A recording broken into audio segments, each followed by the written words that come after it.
الرحمن الرحیم۔ روایت اول سنن ابو داؤد کتاب الحدود میں حضرت ابن عباس رضی اللہ تعالیٰ عنہ سے روایت ہے کہ نابینا کی ایک ولد تھی جو جناب پیغمبر صلی اللہ علیہ وسلم کی شان میں بےہودہ حکایت کہا کرتی اور گستاخی کیا کرتی۔ وہ نابینا منع کرتا تو باز نہ آتی، وہ اس کو ڈانٹتا مگر وہ نہ مانتی۔ ایک شب اسی طرح اس نے پھر کرنا شروع کیا۔ نابینا نے ایک چھڑا لے کر اس کے پیٹ پر رکھ کے بوجھ دے دیا اور اس کو ہلاک کر ڈالا۔ صبح کو اس کی تحقیقات ہوئی، اس نابینا نے حضور صلی اللہ علیہ وسلم کے سامنے اس کا اقرار کیا اور تمام قصہ بیان کیا۔ آپ نے فرمایا سب گواہ رہو کہ اس کا خون رائیگان یعنی قصاص وغیرہ نہ لیا جائے گا۔ فائدہ: ان صحابی کا جوش محبت و ادب کس قدر ثابت ہوتا ہے، اور اس سے ہم کیا کہ اس مسئلے پر شبہ نہیں ہو سکتا کہ سب نبی موجب نقض عہد نہیں ہے، کیونکہ عدم نقض عہد سے عدم جواز قتل لازم نہیں آتا۔ یہ قتل سیاستاً و زجراً ہے کہ علانیہ ایسے کلمات کا کہنا اس کافر کے مذہب میں بھی داخل نہیں، ایک بار بار کہنا جو دلیل ہے تمرد و استنفاق اسلام کی، بلا شبہ موجب زجر بالقتل ہے۔ دوسری روایت امام بخاری رحمۃ اللہ علیہ نے کتاب الشروط میں قصہ حدیبیہ کی ایک طویل حدیث نقل کی ہے۔ اس میں بھی یہ ہے کہ عروہ بن مسعود رئیس مکہ نے آپ کی مجلس شریف سے مکہ واپس جا کر لوگوں سے بیان کیا کہ اے میری قوم، واللہ میں بادشاہوں کے پاس گیا ہوں اور قیصر و کسریٰ و نجاشی کے پاس گیا ہوں، واللہ میں نے کسی بادشاہ کو نہیں دیکھا کہ اس کے مصاحب اس کی اس قدر تعظیم کرتے ہوں جس قدر صحابہ محمد صلی اللہ علیہ وسلم کی تعظیم کرتے ہیں۔ واللہ جب خنجر پھینکتے ہیں تو وہ کسی نہ کسی کے ہاتھ میں پہنچتی ہے اور وہ اس کو اپنے چہرے اور بدن کو مل لیتا ہے، اور جب آپ ان کو حکم دیتے ہیں تو وہ آپ کے حکم کی طرف دوڑتے ہیں، اور جب آپ وضو کرتے ہیں تو ان لوگوں کی یہ حالت ہو جاتی ہے کہ وضو کا پانی لینے کے لیے گویا اب لڑ پڑیں گے، اور جب آپ کلام فرماتے ہیں تو وہ لوگ اپنی آوازوں کو آپ کے سامنے پست کر لیتے ہیں، اور وہ لوگ آپ کی طرف تیز نگاہ سے دیکھتے تک نہیں۔ فائدہ: اس سے جو کچھ آداب صحابہ کے ثابت ہوتے ہیں ظاہر ہے۔ تیسری روایت مشکات میں بروایت امام احمد بن عاصم سے مروی ہے کہ ہم نبی صلی اللہ علیہ وسلم کے ساتھ ایک انصاری کے جنازے میں گئے اور قبر تک پہنچے۔ نور مردہ لحد میں نہیں رکھا گیا تھا، کچھ دیر ہو گئی، آپ صلی اللہ علیہ وسلم بیٹھ گئے اور ہم آپ کے گردا گرد اس طرح بیٹھ گئے کہ گویا ہمارے سروں پر پرندے تھے، یعنی نہایت سکون اور سکوت کے ساتھ۔ فائدہ: صحابہ رضی اللہ تعالیٰ عنہ کا حضور کی خدمت میں اسی طرح بیٹھنے کا معمول تھا۔ اس سے غایت ادب ظاہر ہے اور بے شمار روایات اس باب میں وارد ہے۔ علماء نے تصریح فرمائی ہے یہ آداب بعد حیات بھی باقی ہے۔ چنانچہ مواہب میں ہے کہ جب آپ کی صوت پر صوت کا بلند کرنا موجب حق اعمال ہے تو اپنی آراء و احوا کے آپ کی سنت اور حکم پر بڑھانے کی نسبت کیا گمان کرتے، اور جب آپ کی مجلس سے بلا اذن جانا جائز نہیں تو آپ کی تفاصیل دین سے دوسری طرف جانا کیسے جائز ہوگا۔ اور دوسرے علماء نے لکھا ہے اس طرح حضور کے سامنے رفع صوت جائز نہ تھا، اسی طرح آپ کے کلام کے درس اور احکام کی نقل کے وقت بھی رفع صوت حاضرین و سامعین کے لیے خلاف ادب ہے، یعنی جس وقت پڑھا رہے ہو یا جس وقت پڑھ رہے ہو اس وقت۔ اور اسی طرح محل جسد شریف کے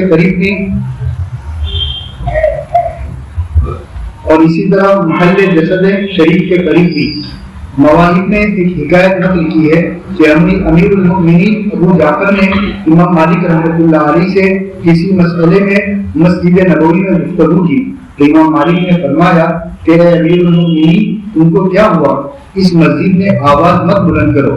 حضور نبی صلی اللہ علیہ وسلم کا احترام وفات کے بعد وہی ہے جو حالت حیات میں تھا۔ سو ابو جعفر رک گیا۔ اس کی تائید حضرت عمر کے اس ارشاد سے ہوتی ہے جو آپ نے دو شخص اہل طائف کو فرمایا تھا کہ تم مسجد رسول میں اپنی آواز بلند کرتے ہو، روایت کیا اس کو بخاری میں۔ بس آپ کے نام کی، قرب مقام کی، کلام کی، احکام کی سب کی تعظیم واجب ہے، اور من جملہ اسی تعظیم احکام کے یہ ہے کہ تعظیم ظاہری میں حدود شرعیہ سے تجاوز نہ ہو، یعنی مثلا کسی اور نبی کی یا حضرت حق تعالیٰ کی بے ادبی نہ ہونے لگے۔ چنانچہ چوتھی پانچویں روایت سے ظاہر ہے۔ چوتھی روایت حضرت ابو ہریرہ سے رضی اللہ تعالیٰ عنہ سے روایت ہے، ایک یہودی اور مسلمان کے جھگڑے کے قصے میں روایت ہے کہ مسلمان نے اپنی قسم میں کہا کہ قسم اس ذات کی جس نے محمد صلی اللہ علیہ وسلم کو تمام عالم پر برگزیدہ بنا دیا۔ یہودی نے کہا قسم اس ذات کی جس نے موسیٰ علیہ السلام کو تمام عالم پر برگزیدہ بنایا۔ مسلمان نے اس وقت ہاتھ اٹھا کر ایک تماچا یہودی کے منہ پر مارا۔ یہودی نے جا کر حضور صلی اللہ علیہ وسلم نے عرض کیا، آپ نے مسلمان سے تحقیق فرمایا۔ اس نے یہ قصہ عرض کیا، آپ نے فرمایا تم مجھ کو موسیٰ علیہ السلام پر ایسی فضیلت مت دو جس میں ان کی بے ادبی کا شائبہ ہو، جیسا کہ تفاضل میں لڑائی جھگڑے تک نوبت پہنچ جانے کا اس سے شبہ واقع ہو سکتا ہے۔ روایت کیا اس کو بخاری و مسلم۔ پانچویں روایت حضرت جبیر بن مطعم سے روایت ہے کہ ایک اعرابی رسول اللہ صلی اللہ علیہ وسلم کی خدمت میں حاضر ہوا اور عرض کیا کہ جانیں مصیبت میں آ گئی اور بال بچے بھوکے مرنے لگے اور اموال تباہ ہونے لگے اور مواشی ہلاک ہونے لگے، یعنی قحط کے سبب۔ سو آپ اللہ تعالیٰ سے ہمارے لیے بارش کی دعا کیجیے۔ سو ہم آپ کو خدا کے نزدیک شفیع لاتے ہیں اور خدا تعالیٰ کو آپ کے نزدیک شفیع لاتے ہیں۔ سو رسول اللہ صلی اللہ علیہ وسلم اس کلمے سے نہایت مسترب ہوئے اور سبحان اللہ فرمانے لگے اور اس قدر مکرر سے قدر تصریح فرمائی کہ اس کا اثر صحابہ کے چہروں پر دیکھا گیا۔ پھر فرمایا کہ کم بختی مارے خدا تعالیٰ کو کسی کے نزدیک سفارشی نہیں لایا جا سکتا، خدا تعالیٰ کی شان اس سے بہت زیادہ عظیم ہے۔ روایت کیا اس کو ابو داؤد میں۔ فائدہ، وہ شفیع گاہ عظیم بھی ہوتا ہے، جیسا حضرت بریرہ سے آپ نے دربار مغیث کے فرمایا کہ میں حکم نہیں کرتا، شفاعت کرتا ہوں، لیکن لوازم شفاعت سے یہ ہے کہ شفیع اس حاجت کے پورا کرنے سے خود عاجز اور جس سے سفارش کرتا ہے اس کا محتاج ہوتا ہے، اور عجز و احتیاج کا احتمال بھی خدا تعالیٰ کی ذات میں محال ہے۔ بس کیونکہ اس عنوان میں اگرچہ تعظیم نبوی اعلیٰ درجے کی ہے، مگر بوجہ سوء ادب کے حضرت حق کی شان میں آپ پر کس قدر گنا گزرا اور کس اہتمام سے آپ نے اسے روکا۔ من القصیدہ، کیا عمدہ ہے صورت حضرت کی جس کو آپ کے خلق عظیم نے زینت دی ہے، ایسے حال میں کہ وہ سر کا جامع حسن میں لپٹی ہوئی ہے اور تازہ روئی اور کشادہ پیشانی سے متصف و نشان مند ہے۔ ذات عالی صفات لطافت و نظافت میں مثل شگوفہ کے ہے اور مثل ماہ چہار دہوں کے علم و بزرگی میں، اور معنی سمندر کے عموم خیز و نفع رسانی خلائق میں۔ آپ کی شان یہ ہے کہ آپ اگر تنہا بھی ہوں تو ملاقات کے وقت بوجہ اپنی جلالت و عظمت کے ایسے معلوم ہوتے ہیں کہ گویا آپ ایک بڑے حشم و قدم میں ہیں، گویا جوتی جو اپنی صدف میں پنہا ہے اور لب تک باہر آ کر دستمال نہیں ہوتا، اپنی چمک اور دمک میں ان گوہروں کے مشابہ ہے جو ان دکانوں سے نکلا ہو جن میں ایک کان زبان مبارک ہے۔ 37ویں فصل آپ پر بسم اللہ الرحمن الرحیم، الحمدللہ رب العالمین، والصلاة والسلام علی سید الانبیاء والمرسلین محمد وآلہ وصحبہ اجمعین، اما بعد۔ گزشتہ کل مصنف رحمۃ اللہ تعالی علیہ نے قرآن پاک کی 5 یا 7 آیتیں ذکر کی تھی، اور ان آیتوں کا بھی سب کا مقصد یہی تھا کہ حضور اکرم صلی اللہ علیہ وسلم جس وقت موجود تھے بنفس نفیس حیات تھے، اس وقت حضور اکرم صلی اللہ علیہ وسلم کا احترام کرنا، عزت کرنا ہر ایک آدمی کے اوپر لازم تھا، اور اسی طریقے سے حضور اکرم صلی اللہ علیہ وسلم کے آواز سے اوپر اپنی آواز بلند نہ کرنا تھا۔ لا ترفعوا اصواتکم فوق صوت النبی۔ اب جبکہ حضور اکرم صلی اللہ علیہ وسلم اس دنیا سے پردہ لے چکے ہیں، لیکن اس پردہ لے چکنے کے باوجود آج بھی حضور اکرم صلی اللہ علیہ وسلم اپنی قبر مبارک میں زندہ ہے۔ حضور صلی اللہ علیہ وسلم نے حدیث میں فرمایا کہ اللہ جل جلالہ و امن والوں نے زمین کے اوپر حرام کر رکھا ہے کہ کسی نبی یا رسول کے جسموں کو وہ کھائے، یعنی نبی پاک صلی اللہ علیہ وسلم یا رسول پاک صلی اللہ علیہ وسلم یا کوئی بھی نبی یا رسول جو ہو وہ اپنی قبر میں محفوظ ہوتا ہے، ہماری طرح اس کا بدن پھول پھٹ کر مٹی نہیں ہو جاتا۔ حضور اقدس صلی اللہ علیہ وسلم بھی آج اپنی قبر مبارک میں حیات اور زندہ ہے، اور اللہ تبارک و تعالیٰ کی طرف سے روزی بھی ملتی ہے، اور حضور اقدس صلی اللہ علیہ وسلم کے سامنے جو سلام پیش کیا جاتا ہے وہ سلام خود سنتے ہیں اور سن کر جواب دیتے ہیں، وغیرہ وغیرہ یہ ساری چیزیں گزر چکی تھی۔ مصنف رحمۃ اللہ تعالیٰ نے بتایا کہ ہم یہ سمجھیں کہ یہ چیزیں حضور صلی اللہ علیہ وسلم جب حیات تھے اسی وقت ضروری تھی، آج یہ ضروری نہیں ہے۔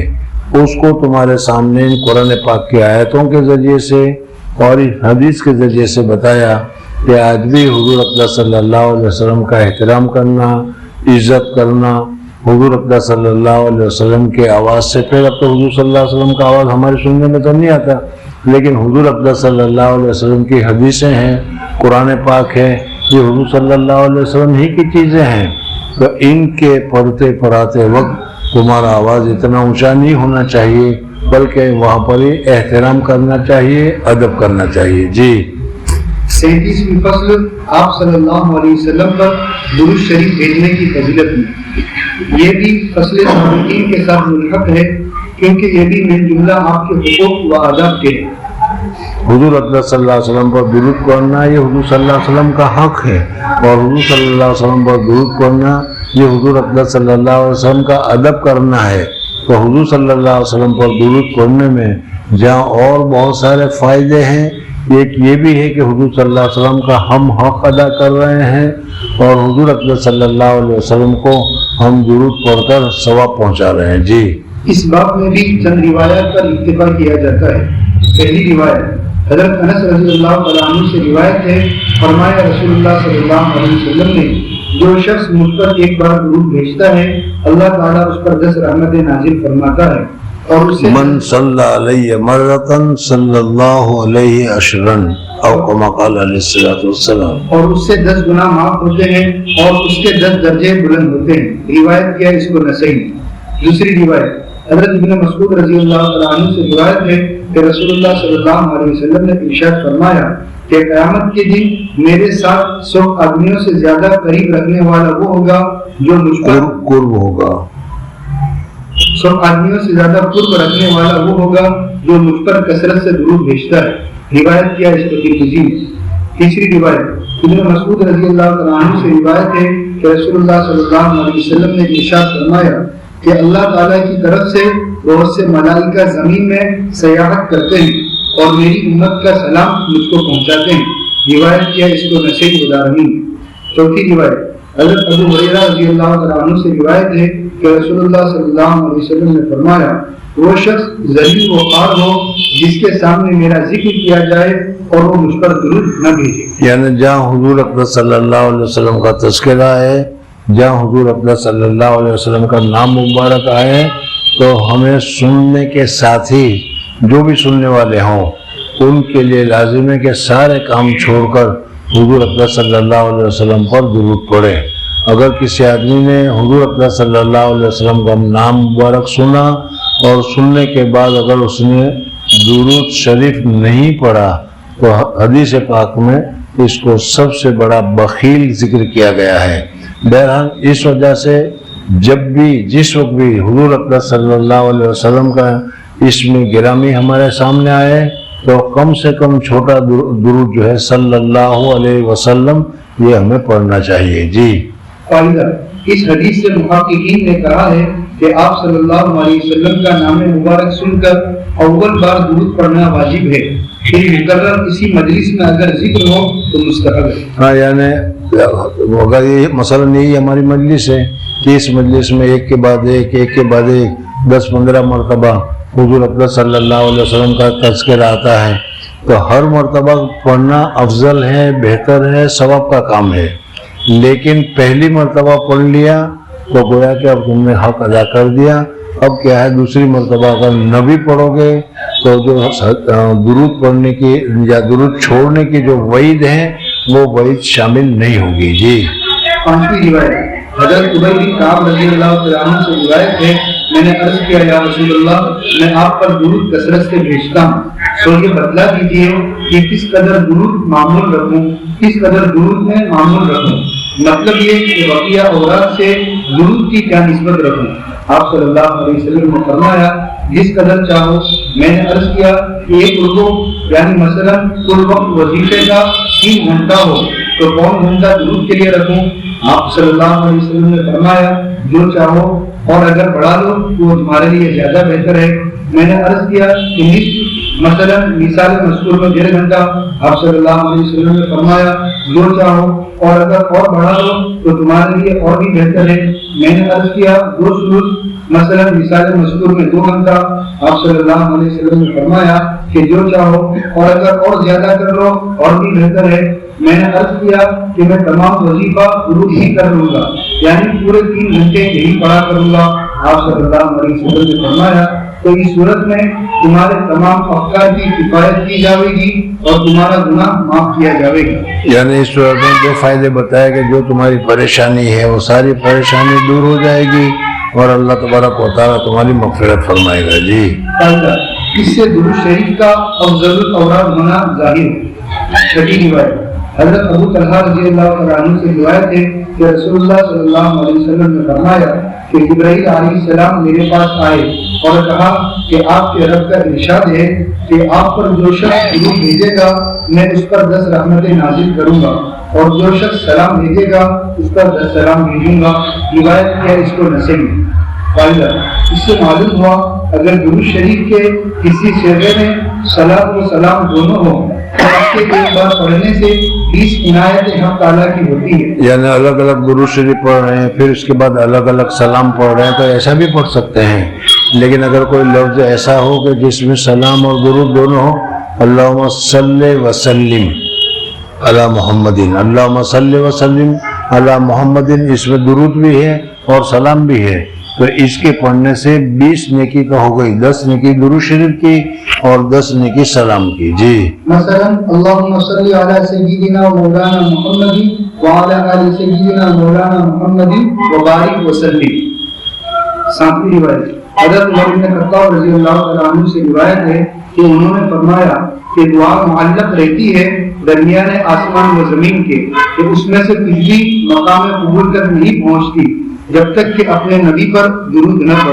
حضور اقدس صلی اللہ علیہ وسلم پر جب دعا کرتے ہیں ہم اور دعا میں درود نہیں پڑھتے تو وہ دعا آسمان میں داخل نہیں ہوتی، اور اگر درود چاہے 1 مرتبہ بھی پڑھا ہو، اچھا تو یہ ہے کہ 3 مرتبہ پڑھا جائے، 1 مرتبہ ابتدا میں، 1 مرتبہ انتہا میں، 1 مرتبہ درمیان میں، لیکن جب تک درود نہیں ہوتا یا درود کا ساتھ نہ ہو وہاں تک یہ دعا آسمان کے نیچے رہتی ہے، اور جب ہم درود ساتھ میں شریک کر لیتے ہیں تو وہ دعا کو لے کر اللہ تبارک و تعالیٰ کے حضور تک پہنچتی ہے۔ جی فائدہ چونکہ یہ امر مدرک بالقیاس نہیں ہے، یعنی عقل کے ذریعے سے پتہ نہیں چلتا کہ بھئی درود شریف پڑھو گے تو دعا آگے جائے گی، درود شریف نہیں پڑھو گے تو دعا رکی رہے گی۔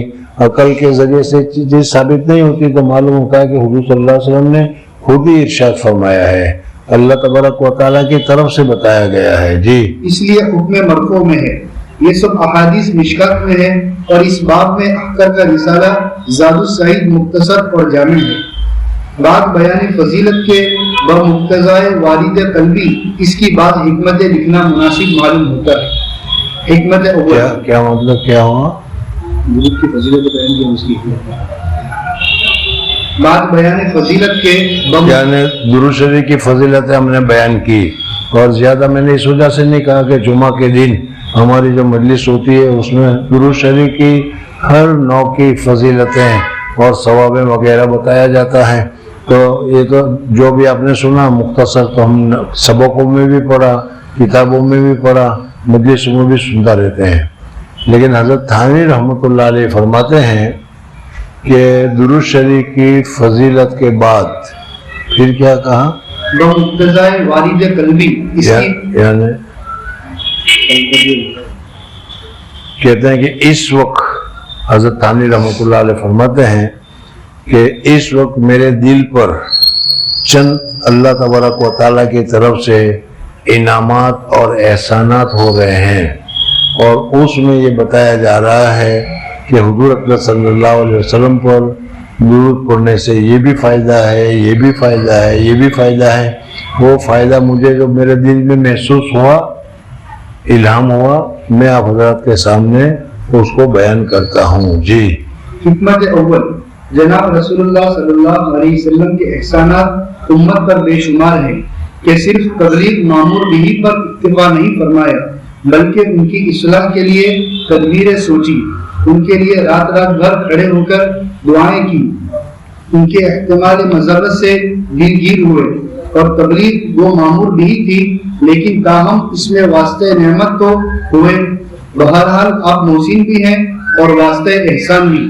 بس اس حالت میں مقتضائے فطرت سلیمہ کا یہ ہوتا ہے کہ ایسی ذات کے واسطے دعائیں نکلتی ہیں، خصوصاً جبکہ مکافات بالمثل نہ ہو سکے، اور ہمارا عاجز ہونا اس مکافات سے ظاہر ہے، کیونکہ ان معاملہ کا حفاظہ غیر نبی سے، نبی پر محالات سے ہے، اور دعائے رحمت سے بڑھ کر کوئی دعا نہیں، اور اس میں بھی رحمت خاصہ کاملہ کی دعا جو کہ مفہوم ہے درود کا۔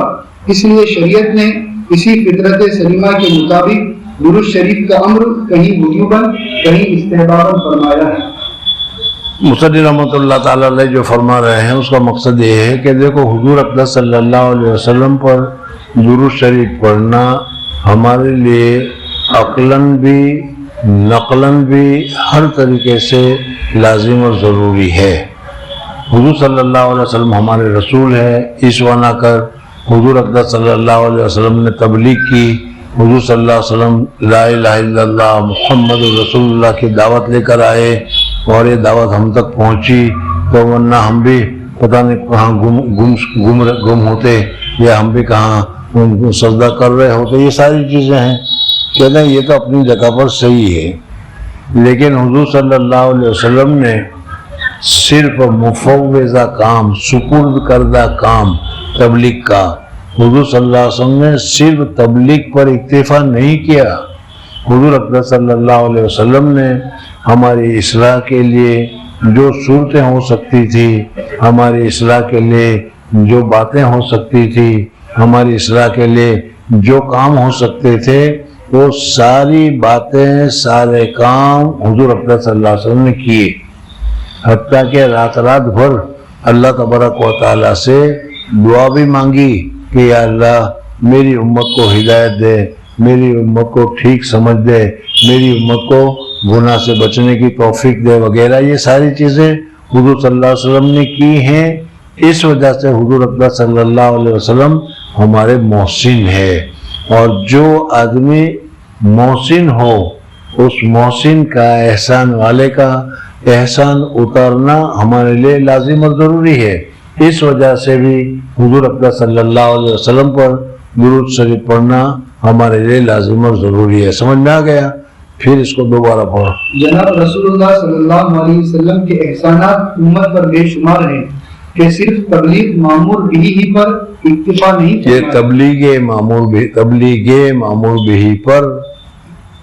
معمور بھی پر ہی اکتفا نہیں کیا، بلکہ ان کی اصلاح کے لیے، بلکہ ان کی امت کی اصلاح کے لیے تدبیریں سوچی، تدبیریں بتائی، تدبیر عمل کی، حتیٰ کہ دعا کے ذریعے سے بھی ہماری اصلاح فرمائی۔ جی ان کے لیے رات بھر کھڑے ہو کر دعائیں کی، ان کے احتمال مضرت سے دلگیر ہوئے،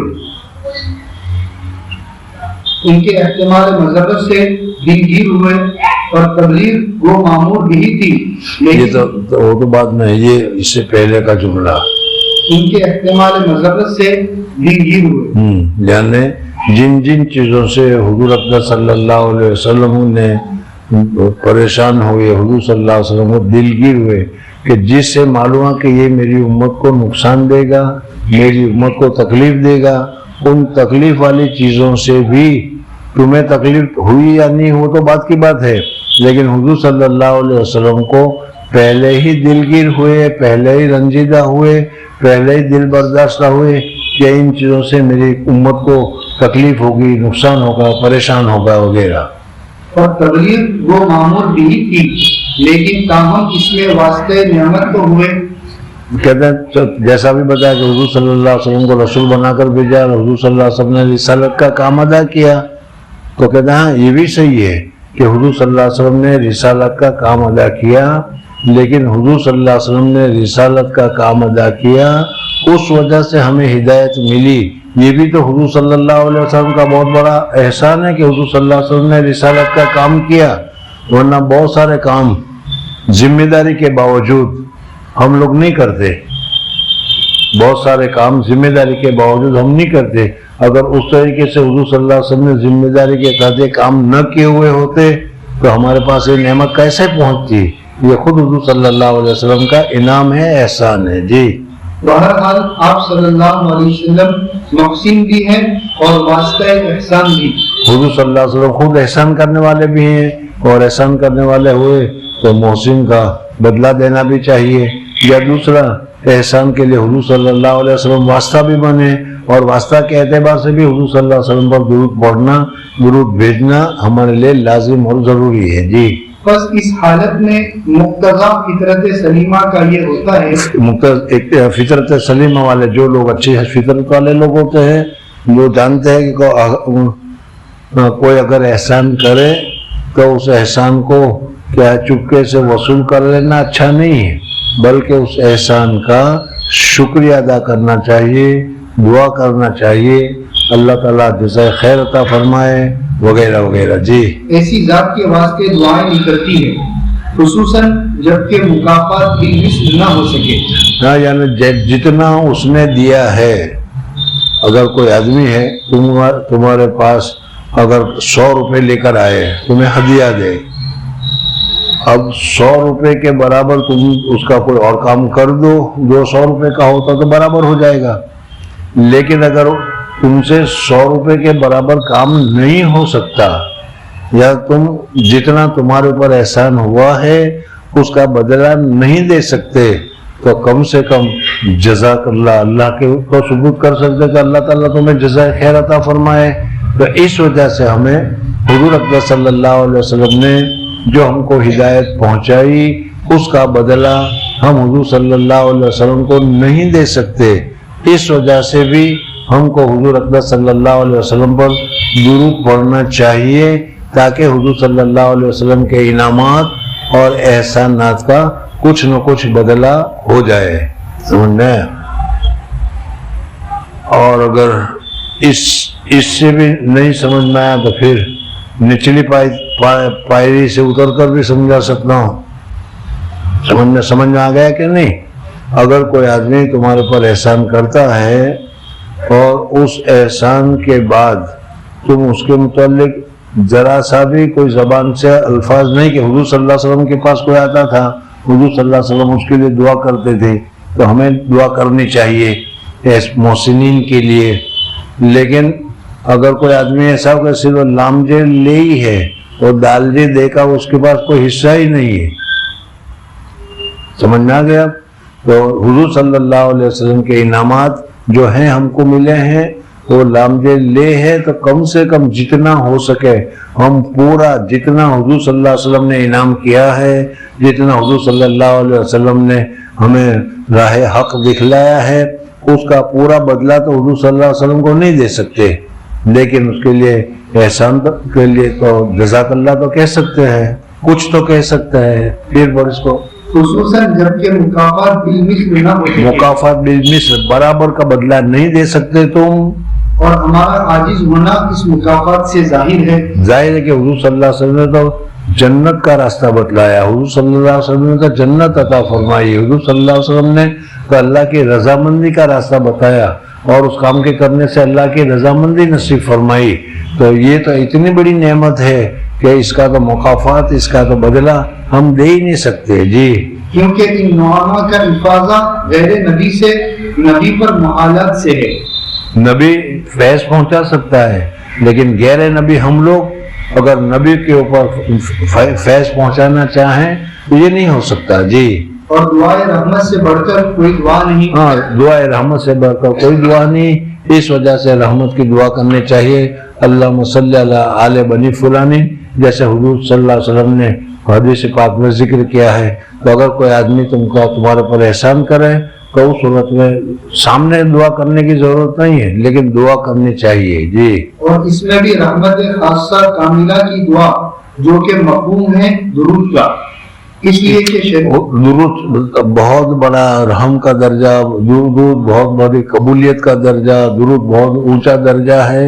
اس وجہ سے حضور صلی اللہ علیہ وسلم کے لیے درود شریف سے بڑھ کر دوسرا کوئی راستہ نہیں ہے، یوں کہہ رہے ہیں جی۔ اور اس میں بھی رحمت خاصہ کاملہ کی دعا جو کہ مفہوم ہے درود کا، اس لیے شریعت نے اسی فطرت سلیمہ کے مطابق درود شریف کا امر کہیں وجوباً کہیں استحباب، حضور صلی اللہ علیہ وسلم نے کہیں شریعت میں کہیں درود شریف پڑھنا واجب ہے، کہیں درود شریف پڑھنا سنت ہے، کہیں درود شریف پڑھنا مستحب ہے۔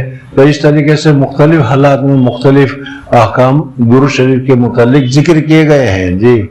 حکمت دوم، کیونکہ آپ صلی اللہ علیہ وسلم نہیں، ابھی تو اس میں یہ رہ گیا، خیر کچھ رہا نہیں، یعنی یہ رہ گیا کہ جب یہ بات اچھی طریقے سے آپ کو معلوم ہو گئی کہ حضور اقدس صلی اللہ علیہ وسلم کا ہمارے پر انعام ہے، حضور اقدس صلی اللہ علیہ وسلم پر ہمارے پر احسان ہے، اور حضور صلی اللہ علیہ وسلم کی اسی انعام اور احسان ہی کی وجہ سے آج انسانوں میں اچھے درجے پر یا انسانوں میں اچھی جگہ پر ہمارے لوگوں کا نام لیا جاتا ہے یا اچھے سمجھے جاتے ہیں، تو ہمیں حضور صلی اللہ علیہ وسلم پر درود پڑھنا چاہیے۔ اب یہ کہ بھائی کتنا پڑھنا چاہیے، کثرت سے پڑھنا چاہیے، کثرت سے کتنا پڑھنا چاہیے، 1,00,000 1.5 لاکھ کہتے ہیں وہ بھی کثرت ہے، لیکن ہمارے اکابرین نے کہا کہ 300 مرتبہ اگر کوئی آدمی پڑھے گا تو وہ کثرت سے پڑھنے والوں میں شامل ہو گیا۔ اس وجہ سے کم روزانہ 300 مرتبہ درود شریف پڑھنے کا ہمیں معمول بنا لینا چاہیے جی۔ حکمت دوم، کیونکہ آپ صلی اللہ علیہ وسلم حق تعالیٰ کے محبوب ہیں، اور محبوب کے لیے کسی خیر کی درخواست کرنا، وہ محبوب کو بوجہ اس کے کہ جس سے درخواست کی جاوے وہ خود بوجہ محبت کے وہ خیر اس محبوب کو پہنچا دے گا۔ اس خیر کے ملنے میں اس درخواست کی حاجت ہی نہ ہو، لیکن ایسی درخواست کرنا خود سبب ہوتا ہے اس درخواست کرنے والے کے تقرب کا۔ بس درود شریف میں چونکہ درخواست رحمت ہے محبوب حق کے لیے، اس لیے ذریعہ ہو جاوے گا خود اس شخص کو حق تعالیٰ کی رضا و قرب میسر ہونے کا۔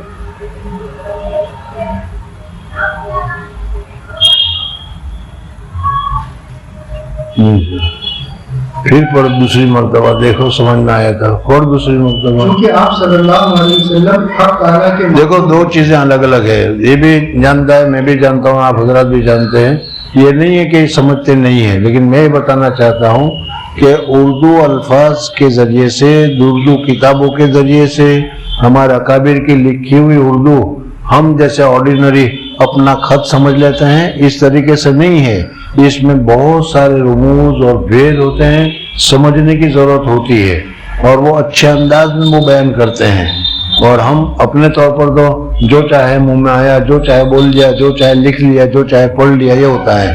اب یہی چیز جو ابھی کہہ رہے ہیں ہے مختصر الفاظ میں، سمجھ میں آیا، لیکن اگر میں اس کی تفسیر کروں گا تو دیکھو کتنی لمبی ہوگی، پھر پڑھو یہ۔ چونکہ آپ صلی اللہ علیہ وسلم حق تعالیٰ کے محبوب ہیں، حضور اقدس صلی اللہ علیہ وسلم اللہ جل جلالہ کے محبوب ہیں، اور یہ تو آپ حضرات اچھی طرح سے جانتے ہیں کہ لولاہ ما خلقت هذه الافلاق، کہ اگر حضور صلی اللہ علیہ وسلم کو پیدا کرنا نہ ہوتا تو ہم لوگوں کو ہی پیدا کرنا نہیں ہوتا، ہے کہ نہیں؟ اور میں نے پہلے اس کی مثال تم کو ایک بتائی تھی، سمجھنا، پتہ نہیں یاد ہے کہ نہیں؟ شادی میں ایک تو دلہا میاں ہوتے ہیں، اور شادی میں ایک تو عمدہ سے عمدہ کھانا کھلایا جاتا ہے، آج کل دور ہی چل رہا ہے، اور آپ لوگ زیادہ عمدہ سے عمدہ شادی میں کھانا کھاتے ہو کہ نہیں؟ لے ہم کو دعوت دی تو گئے، ہم کھا لیا، ہمارے لیے تو پکایا تھا، لیکن اگر دلہا کی شادی نہ ہوتی تو پکتا، اصل تو دلہا کے لیے ہے، سمجھنا، تم کھاؤ تم جاؤ کوئی تمہارا بھاؤ نہیں پوچھے گا، لیکن دلہا اگر نہ گیا تو اوپر نیچے ہو جائیں گے، سارا چیز دلہا کے لیے ہو رہی، تو دلہا کے عوض میں، دلہا کے بدلے میں ہمیں یہ ساری چیزیں ملی ہے۔ تو اسی طریقے سے اللہ تبارک و تعالیٰ کو حضور اقدس صلی اللہ علیہ وسلم کو پیدا کرنا تھا، تو ان کے اعزاز میں ہم کو یہ مقام ملا ہے۔ تو حضور اقدس صلی اللہ علیہ وسلم آپ حق تعالیٰ کے محبوب ہیں۔ محبوب ہے، اور محبوب کو جو محبوب ہوگا وہ اعلیٰ سے اعلیٰ چیز عطا کرتا ہی رہے گا۔ بیوی کے ساتھ محبت ہو تو اچھے سے اچھے کپڑے، اچھے سے اچھا کھانا، اچھی سے اچھی چیز بغیر مانگے دیتے رہتے ہو کہ نہیں؟ کہ نہیں، سمجھ میں نہیں آتا، جانے دو پھر۔ دیتے رہتے ہو کہ نہیں اچھی سے اچھی چیز؟ ارے کچھ ہاں یا نہ کہہ دو صحیح، مجھے پتا تھا کیا بخیل ہو کے بیچاری کو کچھ نہیں دیتے تو تم جانو۔ تو حضور جو محبوب ہے، حضور صلی اللہ علیہ وسلم کو محبوب ہے، تو حضور صلی اللہ علیہ وسلم کو سب سے اعلیٰ، سب سے افضل، وہ ساری چیزیں تمہارے سامنے گزری۔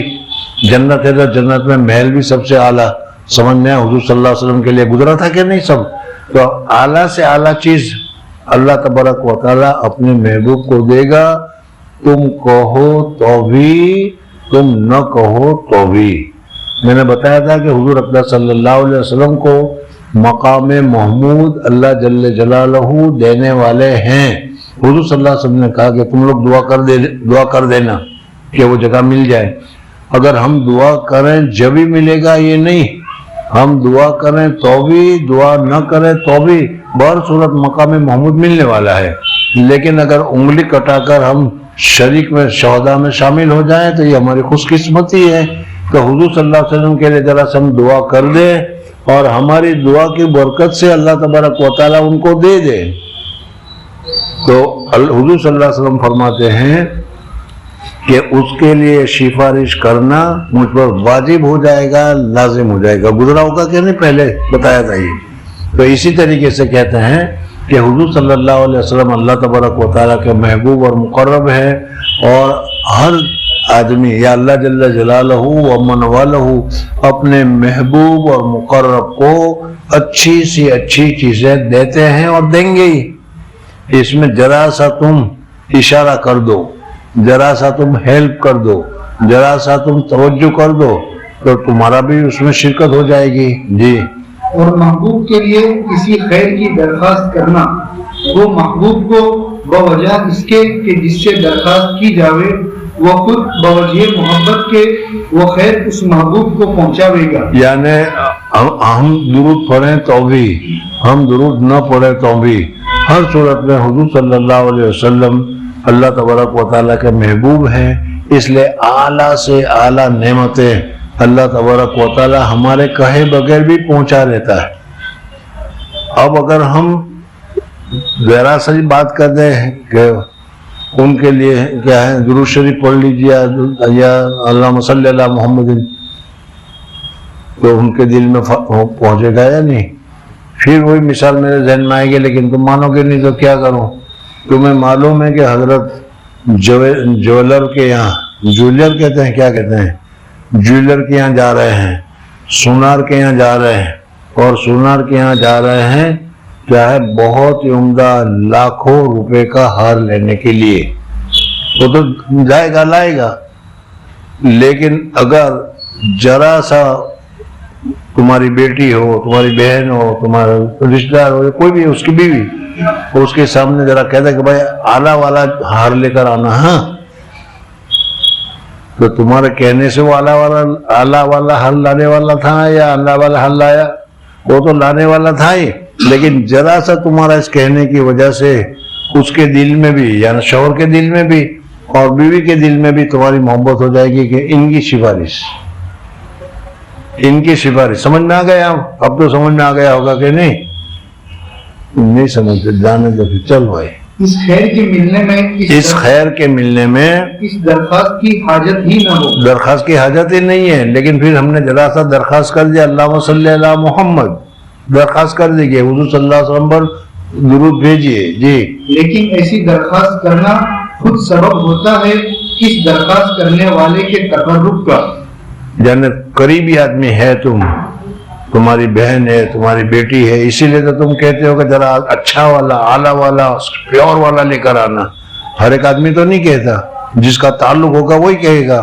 تو اس سے گویا کہ تمہارا تعلق حضور اقدس صلی اللہ علیہ وسلم سے ہے، یہ ثابت ہوا تمہارا درود پڑھنے سے. جی بس درود شریف میں چونکہ درخواست رحمت ہے محبوب حق کے لیے، اس لیے یہ ذریعہ ہو جائے گا خود اس شخص کو حق تعالیٰ کی رضا و قرب میسر ہو. یعنی اب اس کی وجہ سے حضور صلی اللہ علیہ وسلم کے لیے اگر ہم دعا کرتے ہیں، حضور صلی اللہ علیہ وسلم کے لیے ہم کچھ کرتے ہیں، حضور اقدس صلی اللہ علیہ وسلم کے لیے ہم بھیجتے ہیں، تو جو تم کسی دوست کے لیے کچھ بھیجتے ہو، کبھی ہٹجا بھیجا، کبھی مٹھائی بھیجی، کبھی یہ بھیجا، کبھی یہ بھیجا، تو یہ جو جس کے لیے بھیجا اس کا جو دوست ہوگا اس کو یہ محسوس ہوگا نا کہ اس آدمی کے ساتھ اس بھیجنے والے کو بہت تعلق ہے اور گھر سے وہ بھیجا ہی کرتا ہے.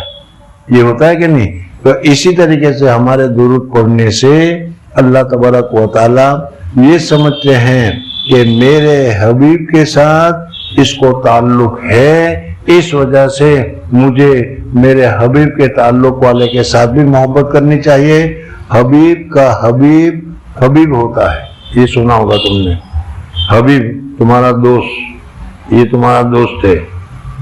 اب اس کا یہ دوست ہے، جب یہ اس کا یہ دوست ہے تو اس کا یہ دوست بنے گا کہ نہیں؟ حبیب کا حبیب حبیب بنے گا کہ نہیں؟ پتہ نہیں، ہر چیز سمجھ میں نہیں آتی تو میں کیا کروں پھر. جی حکمت سوم. اچھا، نیز اس درخواست میں اظہار ہے آپ صلی اللہ علیہ وسلم کے شرف خاص عبدیت کاملہ کا کہ رحمت الہی کی آپ صلی اللہ علیہ وسلم کو بھی ضرورت ہے.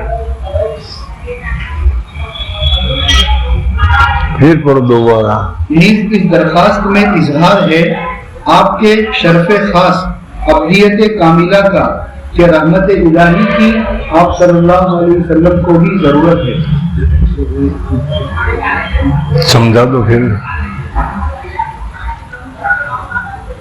دیکھو حضور اقدس صلی اللہ علیہ وسلم کو باوجود اتنے اللہ تبارک و تعالیٰ کے محبوب ہونے کے باوجود، اتنے اللہ تبارک و تعالیٰ کے مقرب ہونے کے، حضور صلی اللہ علیہ وسلم کو بھی اللہ تبارک و تعالیٰ کی رحمت کی، اللہ تبارک و تعالیٰ کی نعمت کی، اللہ تبارک و تعالیٰ کی رحمت کی ضرورت ہے.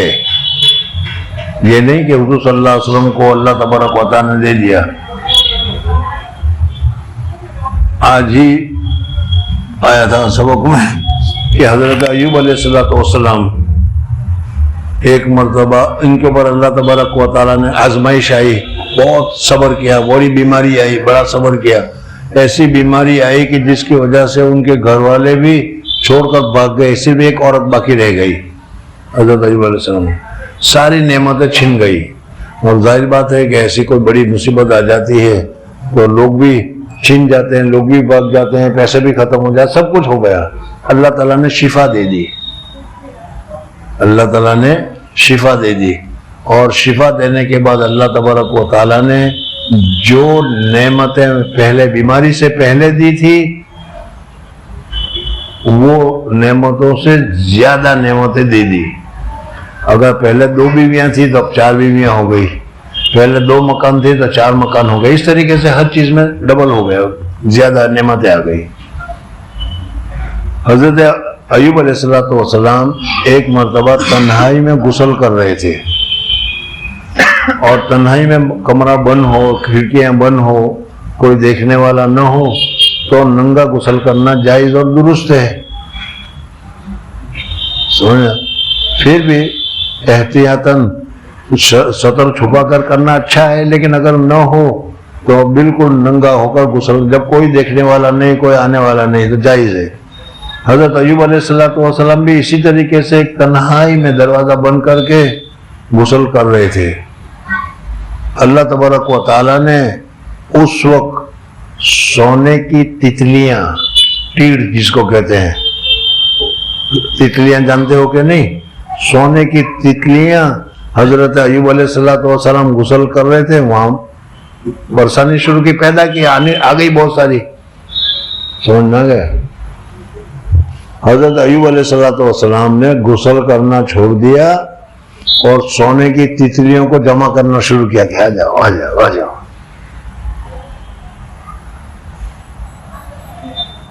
تم لوگوں کے لیے تو میں نہیں کہہ سکتا، اس لیے کہ ہم تو محتاج ہے، ضرورت مند ہے، ہمارے پاس ہے نہیں، اس لیے کوئی 100 روپے کے نوٹ بھی ڈالے گا تو غسل بعد میں کریں گے، پہلے اس کو لے لو۔ لیکن یہاں تو حضرت یوسف ایوب علیہ السلام کو تو سب کچھ دے رکھا تھا، لیکن وہ لینے لگے۔